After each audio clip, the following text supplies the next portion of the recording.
Hi, I'm Kim Mio. And I'm Larry King. Welcome to PACTV Community News, your weekly news program featuring Kingston, Duxbury, Pembroke, and Plymouth. Tonight's edition shows you local art, including glassblowers from Kingston and the artist exhibit at the Duxbury Art Complex Museum. We will meet some talented high school students from Pembroke who are given quite an honor for their gifts. We'll also hear about an upcoming Veterans Benefit Lunch in Boston and learn about area remembrances for Martin Luther King Jr. Day. Town Talk comes from Plymouth, and Michelle McGrath will look at area art and entertainment events. It's all ahead on PACTV Community News.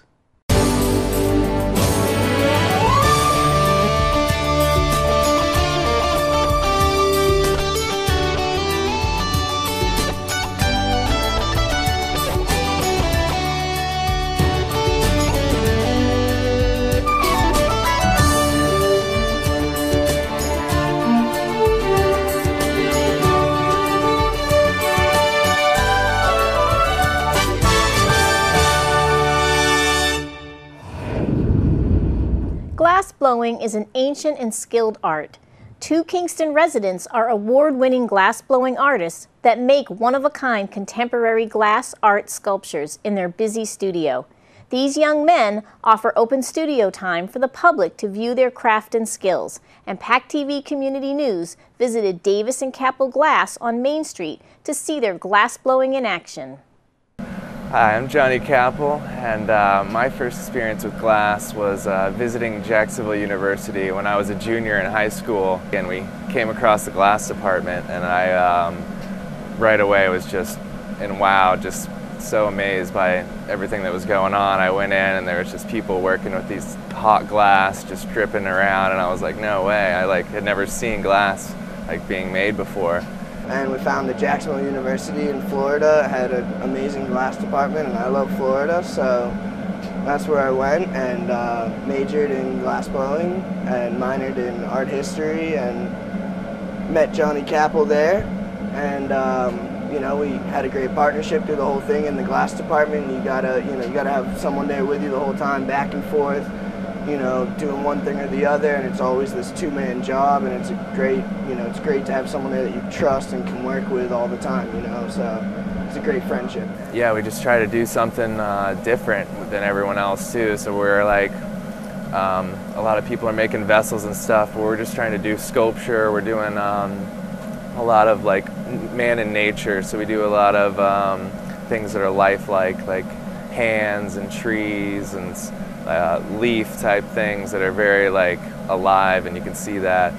And using glass, the liquid glass, it's really shows the life in the glass too. So it's a perfect medium for us to work with to just show our love for nature, and that's what we try to put out in our glass. And so we were like, you know what? We did it for 4 years. We got out of school. We graduated with our degrees, and we knew it was what we needed to do, was open up a studio and try and just get out there and do as much as we could. And you know, we built the studio up all summer long and just worked on it all summer long. We didn't have a fun summer like everyone else. We were working, building, grinding, cutting metal, and just building the studio, collecting all the pieces that we needed.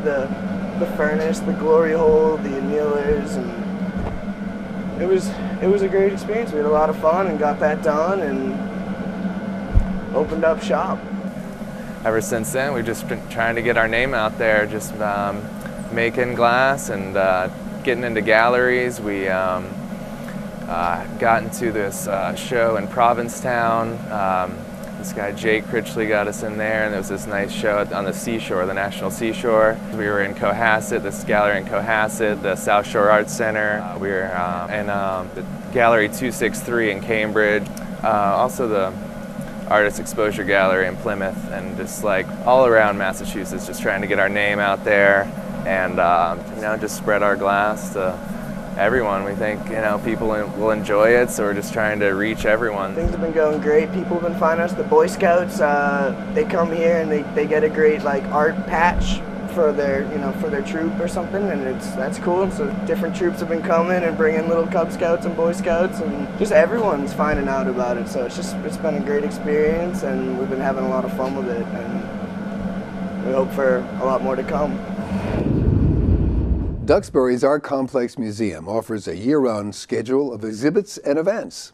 Located on Alden Street, the museum has served as a regional art center since 1971, housing exhibits including painting, sculptures, prints, crafts, small music performances, and classes.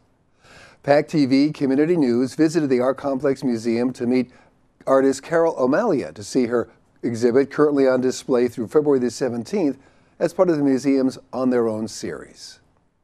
The idea behind the word complex was that we were more than just art, okay? So we have concerts here, we have tea ceremonies here, and we have an education department. So if you go onto our website, which is artcomplex.org, you can find out everything we're doing in the next year as far as educational opportunities and as far as exhibitions, as well as schedules for tea, concerts, and yoga. So we have three spaces where you can show, or where we exhibit in this museum.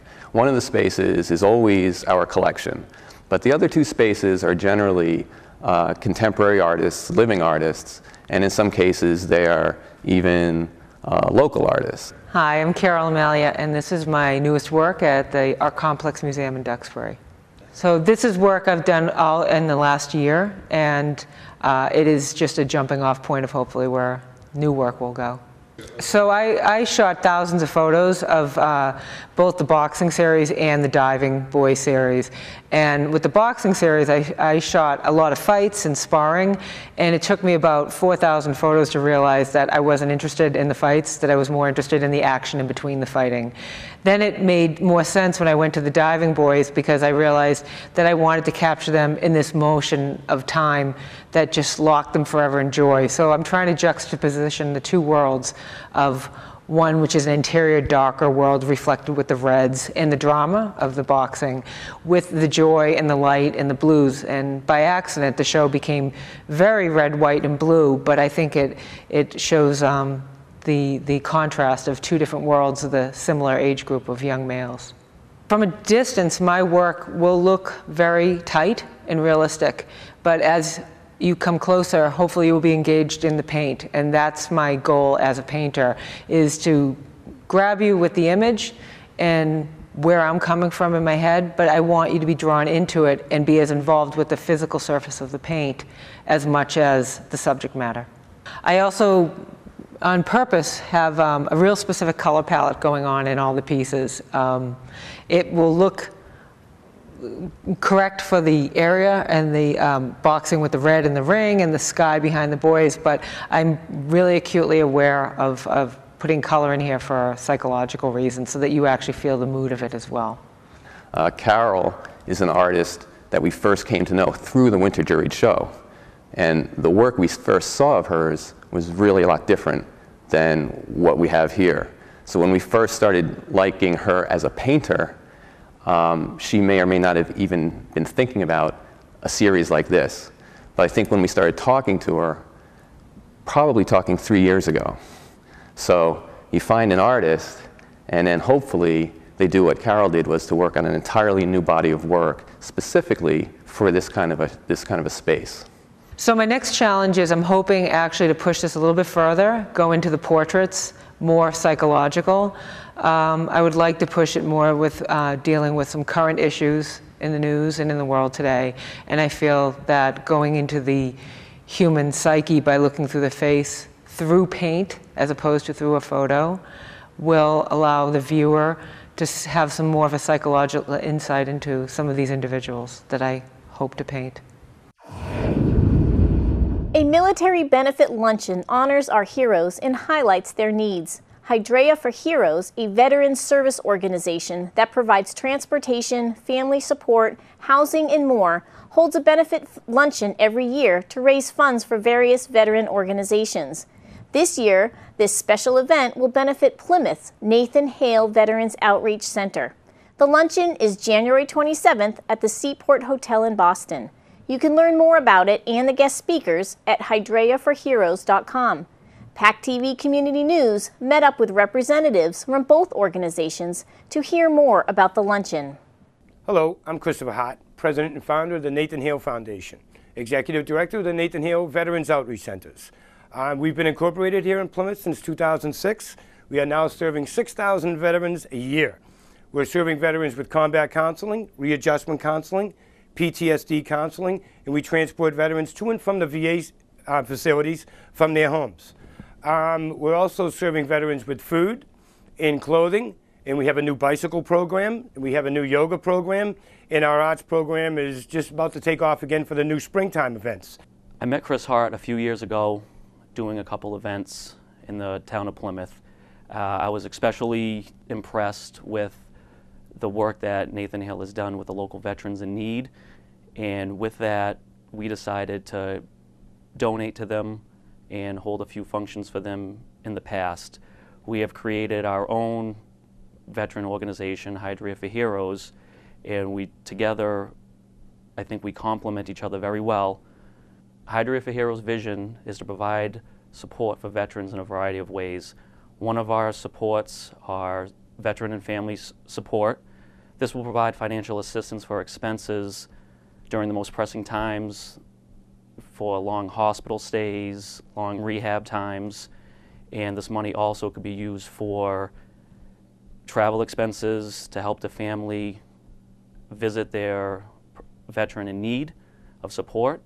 Also, this money could be used for mortgage payments, car payments,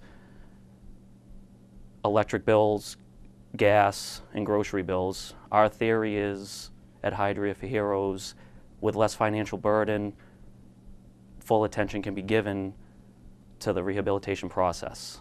I'd like to tell you about the event that we're having with Hydrea for Heroes. Should be a great time. We have Senate President Murray's coming, of course, State Representative Tom Coulter. It'll be an awesome event. This will be our second event with Hydrea for Heroes, and I'm hoping you could join us. January 27th, Seaport Hotel, Boston, Mass. will be holding an event to benefit the Nathan Hale Foundation. The Nathan Hale Foundation will receive all the proceeds from this event. The tickets can be purchased at hydreaforheroes.com on PayPal. This event will be a luncheon with Billy Coster as our MC hosting the event. We will have a 7-piece band at this event also. We will have a seated luncheon. Come join us for this terrific cause in Boston, and please visit us at hydreaforheroes.com to get all the information you need for this event. The Pembroke School Music Department is very pleased that this month 17 students were accepted by competitive audition to the Southeastern Senior District Music Festival. The students will attend a 2-day music festival this month at Barnstable High School. In addition, 7 students received among the highest scores for the day for their respective instruments or voice part and have received a recommendation to audition for the Massachusetts All-State Music Festival in December. PACTV Community News met up with Gwen Souza, Director of Fine Arts and Performing Arts, as well as a couple of her students. I am 16, going on 17. I know that I'm naive. Fellows I meet may tell me I'm sweet, and willingly I'll believe. I am 16, going on 17, innocent as a rose. Bachelor dandies, drinkers of brandies, what do I know of those? They are really good. They have to prepare a selected audition song plus some sight reading and some scale material. And so for every about 5 or 6 students that audition, 1 are accepted to the festival. Like Miss Souza said, it's a really good experience to be able to sing material that you're not used to singing. It's definitely a challenge, but it's really rewarding because you're successful at the challenge that you're doing, and we get great conductors, and it's a great experience to meet new people and sing great music.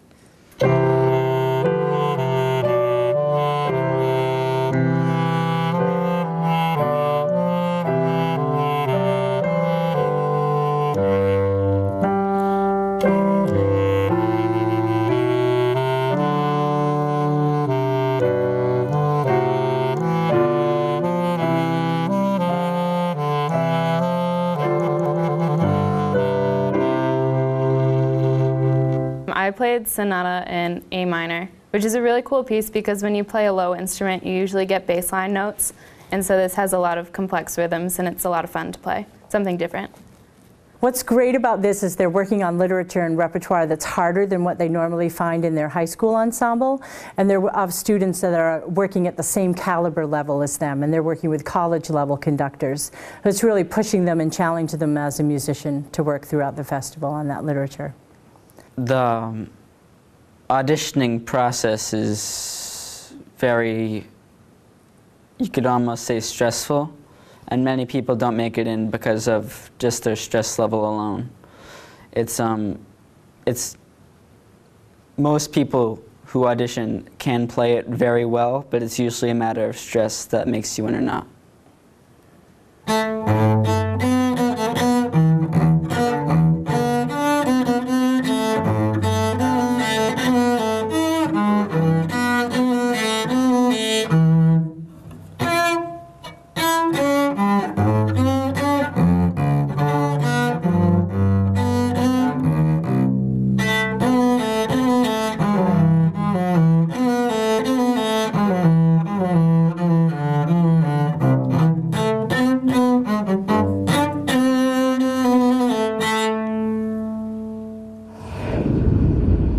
Monday, January 21st is Martin Luther King Jr. Remembrance Day.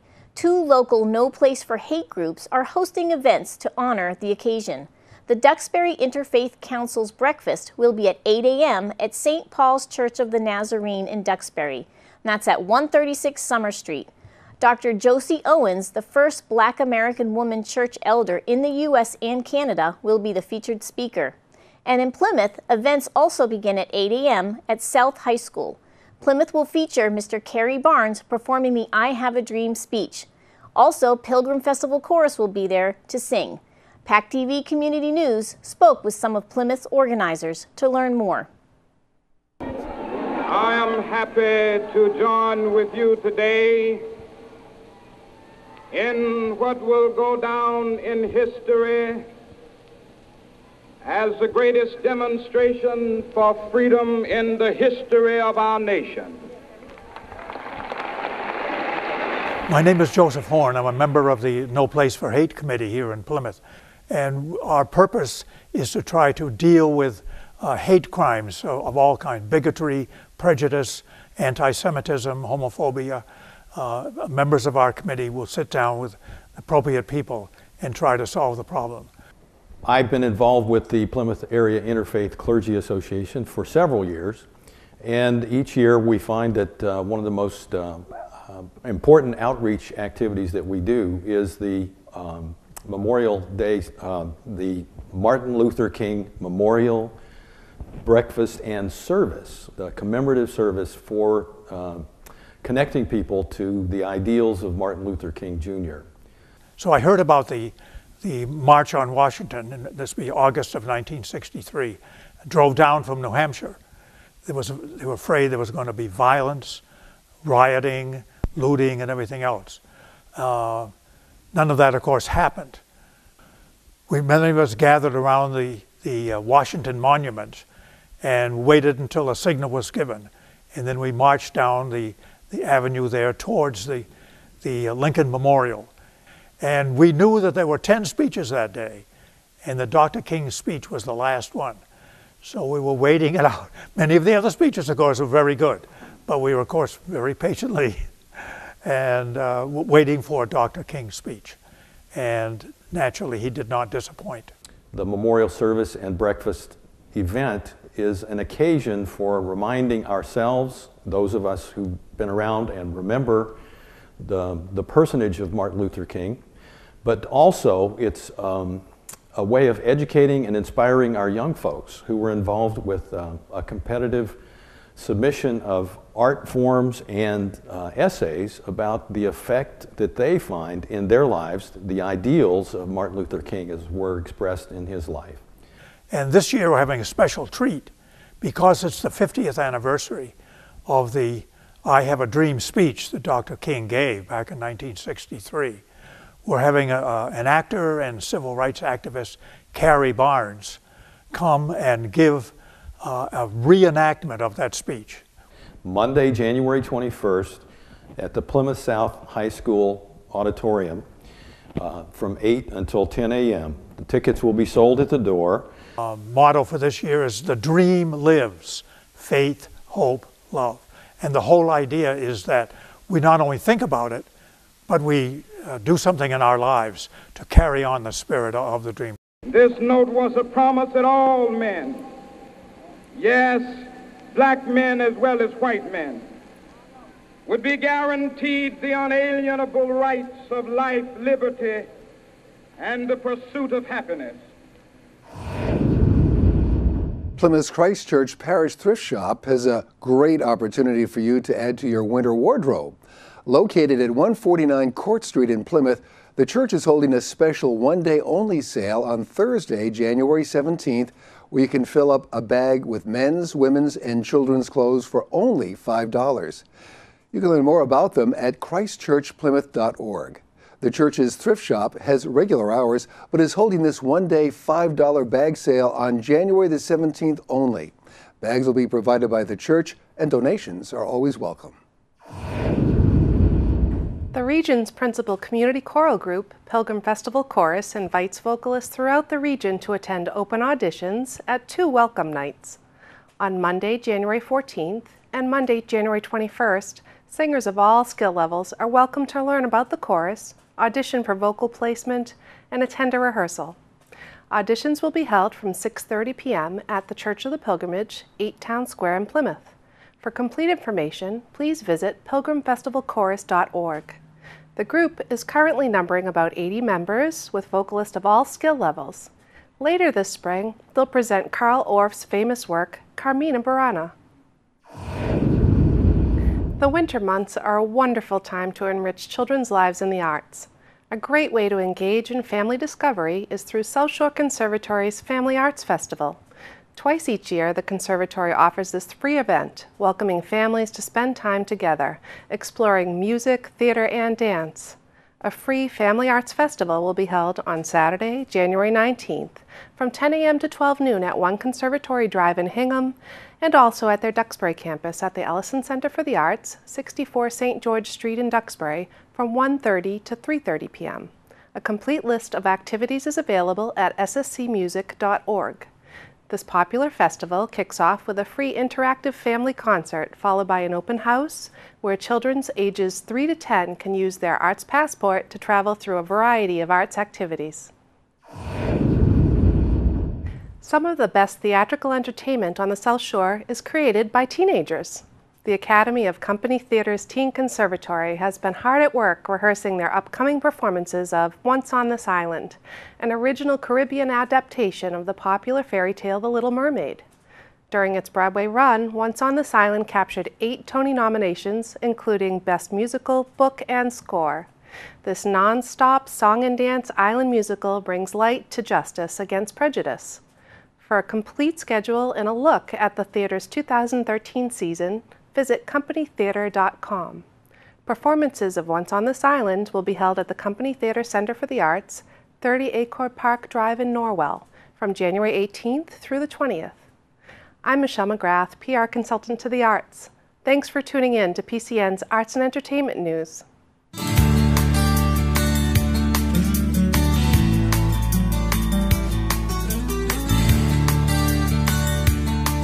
Good afternoon. Melissa Urigi, the town manager in Plymouth. One of the things that the staff have been working pretty diligently on over the past 6 weeks is the FY14, fiscal year 14 budget. This is an important process we go through every year, but this year we took more of an academic approach to the budget. We didn't just do a zero-based budget. We looked at all the services that a community of this size, with this many residents, needs us to provide for them. And then we built the budget from that. We tried to look at both core services and some of those ancillary services that people rely on. One of the areas where costs are escalating in Plymouth at a rate that we really need to make more efforts to control is in debt service and fixed costs. Now, debt service, many of you will be familiar with as you watch this program because of the 199 debt exclusion override that was voted in by the town of Plymouth in order to look at school needs and a new senior center. 2 accomplishments right now that we can already visit and see where the money went. However, the Plymouth South School is still in the works, whether that will be a renovation or a new school. So in debt service, we're seeing a 14% increase. Where I'm proud of this town is through careful management over the years by your elected and appointed officials providing that direction. Even with that 14% increase in the debt service, the town of Plymouth is still within the Department of Revenue guidelines of having that debt service be between 6 and 8% of the overall operating budget. The other area is a little more complicated.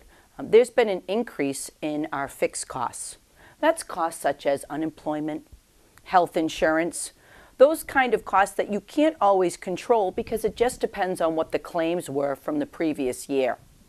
Now, last year, we made some pretty significant changes to the health insurance that the employees and the retirees receive in the town of Plymouth. Those included things like increases in the co-payments that they make in emergency room visits as well as prescription drugs. However, those just took effect on July 1 of 2012. So there hasn't been enough time to really know what that will save this town in cost avoidance in the health insurance line item. So for that reason, based on claims from last year, and we also have to consider things like with President Obama's health care reform, we know that students, children of employees may stay on the health insurance longer. Now they can stay on until 26 years old. So that's been a change that we have to consider. Because of that, we are seeing a rise in our projected health insurance for next year. But there are some things that we're going to do when we commit to this. We'll continue to look at our operating budget, both on the town and the school side. And in Plymouth, it's pretty wonderful that we have such a good working relationship with the schools. You don't see that in every community. We'll continue to look at things like reductions in vacation time for new employees or changes in educational incentive and what that may save the community. We'll look at health insurance again in 2014 and see if there are other changes that we can make that will help us reduce those costs or at least save those costs from escalating. We'll look at cross-training and maybe job sharing, particularly at the clerical and mid-management level, and see if those are things that will help with efficiencies. We need to further pursue, and the selectmen as well as the planning board have been very supportive about becoming more business friendly, encouraging businesses to come here and making it easy for them to open their business. So we'll do things like that, and I think that what you will, many of you may already know, is the planning board voted very recently to increase the height of the zoning in certain area of town to 75 feet. That will encourage development. We will bring other zoning changes to town meeting and look for town meeting support to, again, help bring businesses and industry to the town of Plymouth. And finally, I think overall, we will continue to take a very cautious and careful look at where all our expenditures go and see what else we can do to assist in any way with both our long-term economic stability and helping the taxpayers be able to afford to stay and remain here and enjoy the services we provide. So I hope we are able to answer any questions you have. All residents can come in at any time and speak to either me or department heads on where we are with the budget and how we're looking forward to building and securing services in FY14. Thank you. Thanks for watching PACTV Community News. This program has moved to YouTube. Each week you can view the entire edition as well as each individual story. Visit the PCN page at PACTV.org. You can also view the entire program or each story individually. And be sure also to like PCN on Facebook to receive weekly previews and find a link to each week's edition. We are looking for stories for the new year, so email me your ideas and suggestions to kim@pactv.org. Good night, and we'll see you next week on PACTV Community News.